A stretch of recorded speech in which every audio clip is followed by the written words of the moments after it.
Hilary from Canine Potential. I've been training dogs for over 10 years, but let me tell you something, experience is not everything. After all, just because we've always done it that way doesn't make it right. Would you use an outdated, unqualified electrician? No. So ask the questions. What ongoing education does your trainer attend? I learn from state-of-the-art international and local trainers who distill tried and tested techniques that produce great outcomes.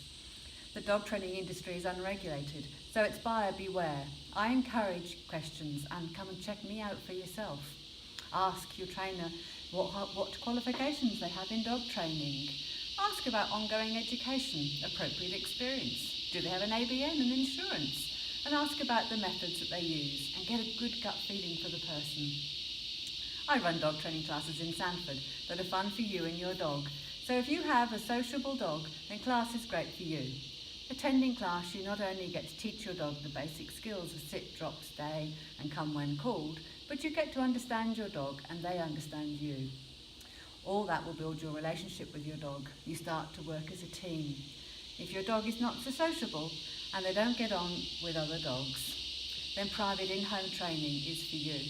We can work on things like greeting your visitors nicely or walking without hurting your shoulder, returning to you when you call them, or a go-to-mat behaviour for when the doorbell rings.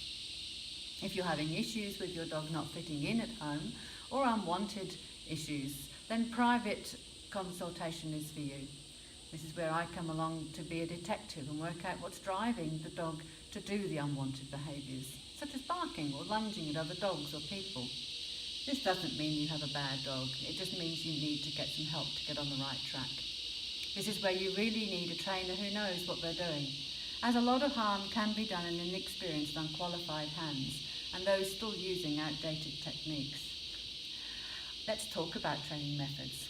Historically, we've been training dogs for centuries. Methods have come and gone, and yet some trainers are still using outdated methods, such as force, fear and intimidation.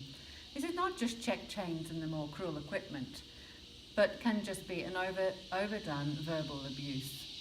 We used to say children should be seen and not heard. Well, luckily we've gone away from that.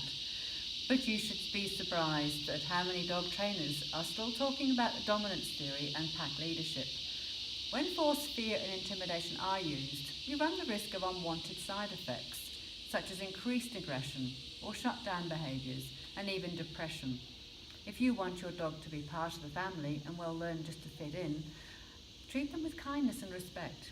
Learn how to understand and how to communicate with them. This is what you get from enrolling in a class that uses force-free training methods. A trainer should do no harm. So if you feel you can trust me, then please check out my services page on my website and get in touch and ask questions. Bye.